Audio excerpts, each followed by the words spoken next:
मला इथं का आणलं? का आणलं म्हणजे? हे तुझं घर नाहीये का? अगं दुसऱ्या कुणाचं नाही, निदान माझा तरी विचार करायचा होतास. माझी सोबतीण म्हणून आलीस ना तू इथे? आज आपण खऱ्या अर्थाने आपल्या जबाबदारीतून मुक्त झालो. राज्यालाच आपल्याला गुलबर्ग्याला निघायचं. अशी कशी गायब झाली वनिताबाई?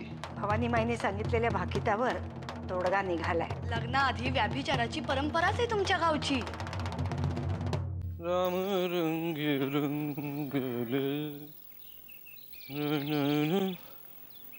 Good morning. Good morning. हे 2 चाकाचं खेळणं तुमचं बाजूला ठेवा, गाडीत बसा. चला, आय ड्रॉप यू. या 2 चाकाच्या खेळण्याचा तुम्हालाही खूप शौक होता म्हणे. ते वाहन त्या वयातच शोभून दिसतं. गाडी कुठलीही असली ना तरी त्याचा गुणधर्म तोच राहतो, स्पीड. म्हणजे गाडी तुमच्याकडेही आहे, माझ्याकडेही आहे. मग रेस का नाही? स्पर्धा ही नेहमी तुल्यबळ स्पर्धकांमध्येच होते. अच्छा, पण ससा कासवाच्या रेसमध्ये तर कासव जिंकला होता, हो ना? कारण ससामध्ये झोपला आणि पुढे कुठल्याही सशाने झोपू नये म्हणून ही गोष्ट. ओके, या बसा. नाही नको, आता जाताना सोडाल पण येतानाच काय? मी गाडी पाठवून देईन. मला नको तुमची गाडी, माझी बाईकच भारी आहे. आणि सरळ सांगा ना तुम्ही रेसला घाबरलात म्हणून. काय आहे, या वयात झालेला पराभव जिव्हारी लागतो. हा पराभव पचवता येणार नाही तुला. आधी रेस लावा तर खरं, मग खरे कोण पराभूत झालाय ते. ठीक आहे, लेट्स गो. एखादी मुलगी हारण्यासाठी उतावळी झालेली पहिल्यांदाच पाहतोय मी. तुमचीच मुलगी आहे, विसरू नका. लिंबू टिंबू आहेस ना, म्हणून तू गेटच्या बाहेर गेलीस की मी निघेन. चल. ओके.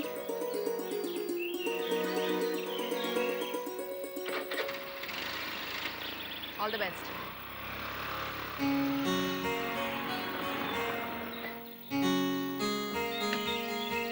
साहेब जरा सांभाळून जा. पर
येणारा प्रत्येक दिवस, प्रत्येक रात्र काळ रात्र ठरू शकते.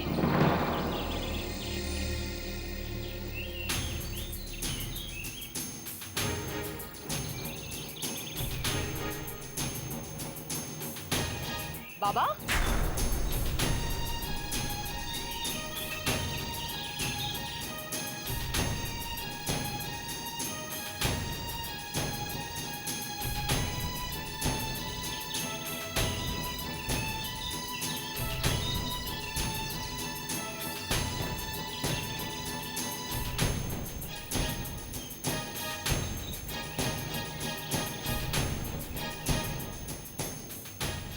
मी आपल्या गावाला पळतात ना त्यापेक्षा जोरात पळाले.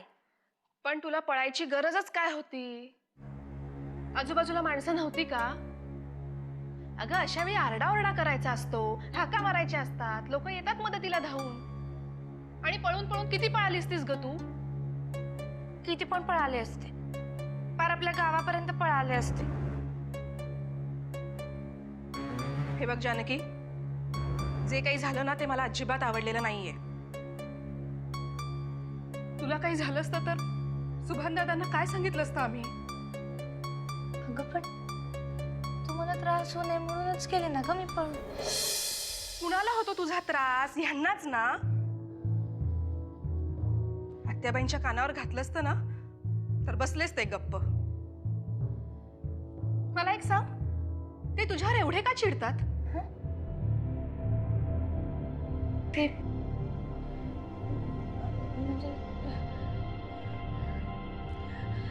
म्हणजे जाऊ देत ना सुमिताई. तू माझं काय झालं ऐक ना. पुढे तर एकदा मी त्यांच्या हातात पण सापडले होते, पण मग एकाला अशी लाथ घातली आणि दुसऱ्याला दिलं ढकलून, आणि मग रमावतीची एसटी निघाली 120 स्पीडनी. जानकी, आता हसून सांगतेस तू हे सगळं, पण रात्री रडून रडून माझा तर जीवच गेला होता. सुमिताई, असं नको ना बोलू. तुझी शपथ, यापुढे नाही मी घर सोडून जा. आणि तुझ्याशी लग्न करून तो राजन तुला गावी घेऊन जाईल ते ग. तुला कोणी सांगितलं? मला राग येतो ना त्याचा. बघ एक दिवस ढकलून येणार आहे त्याला नदीत रमावतीच्या. बर जानकी, मला सांग, एकाला तू मारलंस, एकाला ढकलून दिलंस, पण तू चक्कर येऊन कशी काय पडलीस? नाही म्हणजे तुझ्या डोक्यात कोणी काही मारलं का? तुला त्यांनी काही केलं तर नाही ना? मी म्हटलं ना तुला, मी कसली त्यांच्या तावडीत सापडतीये. रमावतीची एसटी निघाली होती 120 स्पीडनी, पण माग बघण्याच्या नादात एका झाडाला धडकले. मग सगळं असं अंधुक अंधुक दिसायला लागलं. एकदा गण्या दिसला, आई बाबा पण दिसले, पण पुढचं काही आठवत नाही. आणि ते लोक ते नाही आले तुझ्या मागे? शक्यच नव्हतं. मी पळता पळता इतके पुढे आले होते, त्यांना कसली मी सापडतीये. तुझा पांडुरंगच होता ग तुझ्या पाठीशी. आणि नरसिंहही होता तुझ्या पाठीशी, म्हणून तर तुला उचलून घेऊन आला तो, हो की नाही? अगं, आमचा वामन, आपला दामू, ही सुमित्रा, अमृता, हे सगळेजण आहेत का नाही तुझ्या पाठीशी? तसाच नरसिंह सुद्धा तुझ्या पाठीशी आहे. खूप त्रास झाला ना सगळ्यांना. हे बघ, आता जे काही झालं त्याच्याबद्दल बोलायचं नाही. मी कधी काही बोलले का तुला? मग कुणाचीही भीती बाळगायचं कारण नाही. मी पुन्हा असं घर सोडून नाही जाणार. अगं, तू गेलीस तरी आम्ही तुला जाऊ द्यायला पाहिजे ना. हा? हे बघ सुमित्रा, जानकीच्या बाबतीत काहीही निर्णय असले, कुणालाही काही प्रश्न असले तर त्याला माझ्याशी बोलायला सांगायचं, कळलं? हो आत्याबाई, आणि मीही काळजी घेईन जानकी यापुढे असं काही करणार नाही. अगं, तू काय परत परत तेच बोलतेयस? जानकीकडे बघ जरा, चेहरा किती काळवंडलाय ग. आज चांगला हळदीचा लेप लावून आंघोळ घाला तिला. हा? आणखी एक महत्वाची गोष्ट, तुझ्या बरोबर संध्याकाळी खरेदीला घेऊन जा तिला, आणि जरा चांगले कपडे शिवा तिला. हा? चालेल आत्याबाई, मी आजच हिला घेऊन खरेदीला जाते. हा, त्यानिमित्ताने माझं बाहेर पडणं तरी होईल. हो तेही खरंच. आत्याजी! अमृता, अमृता, आत्याजी! आत्याजी! काकू!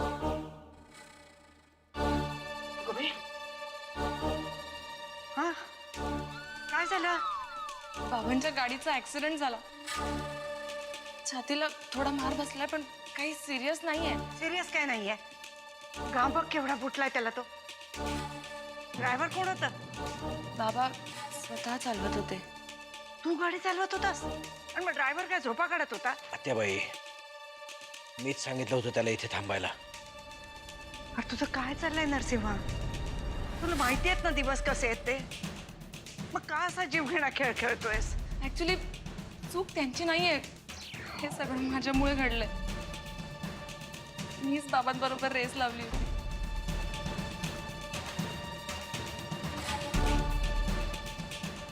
अमृता, सुमित्रा आधी डॉक्टरना फोन कर मला ताबडतोब इकडे निघून या आणि हे बघ आले की नरसिंहाच्याच खोलीत घेऊन ये चल आत्याबाई भवानीबाईचं भाकीत खरं ठरणार आहे मी आज माझ्या डोळ्याने माझ्या मृत्यूला पाहिलंय माझे दिवस आता भरत आलेत माझे दिवस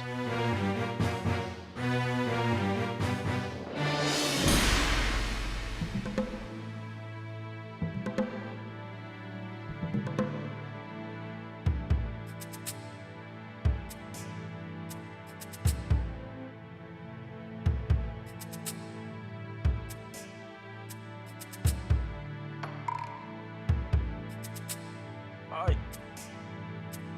Oh. Ah.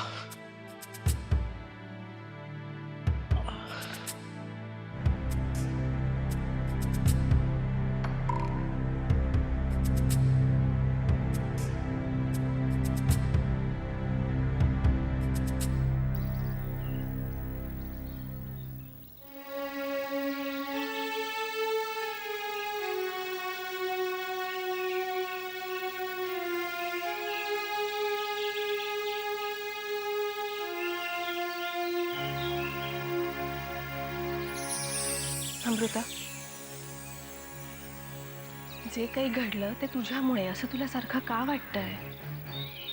कारण मीच बाबांकडे हट्ट केला होता रेस लावण्याचा. अगं तुम्ही काही पहिल्यांदा रेस लावली का? याआधी बरं असं काही नाही झालं ते? अगं मलाही तेच म्हणायचंय.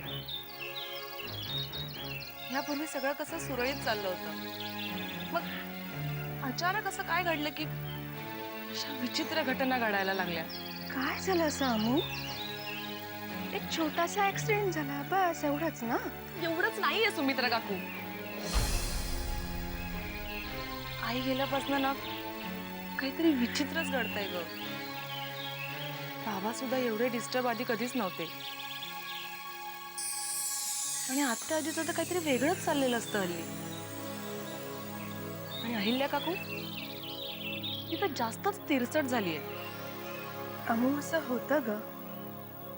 आपल्या सगळ्यांनाच ना एका थंडगार सावलीत राहण्याची सवय लागली होती. ती सावली म्हणजे नर्मदा वहिनी. अचानक तीच गेली. त्यामुळे निदान काही दिवस हे चटके आपल्याला सहन करावे लागणारच ना. आणखी किती चटके. अमू अगं हे तर काहीच नाही. नियती कधी कधी असे काही चमत्कार घडवते ना की स्वतःला सर्वज्ञ समजणारी माणसं सुद्धा संपून जातात. त्या मानाने परमेश्वर आपल्यावर अजून तरी मेहरबानच आहे. पण आज माझ्यामुळे बाबांना काही झालं असतं तर? कदाचित तुझ्यामुळे ते वाचले असंही असू शकतं. म्हणजे तू त्यांना रेस लावायला सांगितलीस म्हणून ते जास्त सावध होते. असं असू शकतं. का नाही असू शकत? तू जसं समजतेस तसं असू शकतं. तर मग असं का नाही? हं? हे बघ, शेवटी सगळ्या शंका मनातच निर्माण होतात, हो की नाही? मग आपण तिथूनच पॉझिटिव्ह विचार करायला सुरुवात करायची. मन अगदी स्वच्छ ठेवायचं. म्हणजे कसं? म्हणजे कसं? कसं समजावून सांगू तुला? हां, आपल्या गावी ना एक म्हण प्रचलित आहे. कुठली? तू कुणाला सांगणार नसेल तर सांगते मी तुला. नाही ना सांगणार कुणाला? नाही सांगणार. मन चंगा तर दुबई में गंगा. आत्या तू नको काळजी करूस ग एवढी. डॉक्टरांनी आता दादाला तपासलंय. त्यांनी सांगितलं ना आपल्याला त्याला काहीही झालेलं नाहीये. Is fit and fine. अरे पण असं घडलंच का? तू काय मी काय कोणी कितीही प्रयत्न केला तरी घडायचं ते घडणारच की ग. अरे पण धोका माहिती असूनही तो टाळायचा प्रयत्न केला नाही तर मग गुन्हेगार असल्यासारखं वाटतं. म्हणजे काय? हे असं काहीतरी घडणार आहे हे काय तुला माहिती होतं का? माहिती नाही नाही माहिती नव्हतं पण पण जाणवत होतं. काय जाणवत होतं? अमृता दादाला अशी रेस लावायला भाग पडेल हे जाणवत होतं? अरे अमृता अमृता करू नकोस रे. तिला बिचारीला वाटतंय सगळं जे काही झालं ते तिच्याचमुळे झालं. आता कशी बशी समुद्राने समजूत काढली आहे तिची. अगं मी पण सगळ्यांना हेच सांगतोय. घडला तो निव्वळ अपघात होता, त्याला कोणीही जबाबदार नाहीये. वामन, जरा वाकणीसांना बोलवतोस? आपल्या घरात वाकणीसांना बोलवावं लागत नाही मुद्दामून. नुसतं डोळे मिटले आणि मनात म्हणलं वाकणीस की वाकणीस हजर होतात. अगं खरंच हे बघ, वाकणीस मला बोलवलं? ते बघ, तू जरा नरसिंहाच्या जवळ बस. मला जरा वाकणीसांशी बोलायचंय. बसतो.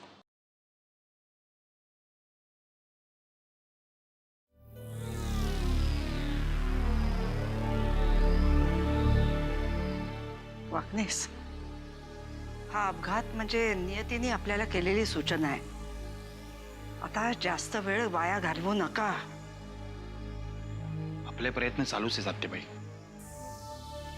मार्ग दिसत असताना सुद्धा प्रयत्न चालू आहेत, असं नाही वाटत तुम्हाला? कुठला मार्ग? जानकी, हे कसं शक्य आहे? ज्या गोष्टीचा डोळ्या देखत प्रत्यय आलाय ती नाकारू नका वाकणीस. स्वीकारूही शकत नाही ना. जानकी या घरची सून होण्याच्या योग्यतेची आहे का? काय कमी आहे त्या मुलीत? आत्याबाई, दुधानं तोंड भाजल्यानंतर ताकही फुंकून प्यावं लागतं. वनिता प्रकरण अजूनही ताजं आहे. वनिताची आणि जानकीची बरोबरी नका करू. भवानी माईची भविष्यवाणी आठवा. अनाग्रहात अस्पर्शित कुमारिका हवी आहे. पण जानकीच्या चारित्र्याबद्दल शंका घ्यायचं काही कारणच नाहीये. अख्खी एक रात्र ती घराबाहेर होती. शिवाय ज्या वेळेला ती भेटली त्यावेळेची तिची अवस्था अशी होती की बास.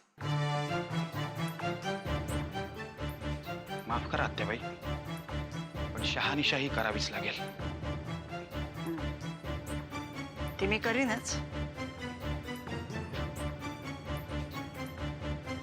नरसिंहाला थोडं बरं वाटू दे, त्यालाच विचारेन मग. आणि तुम्ही या आता.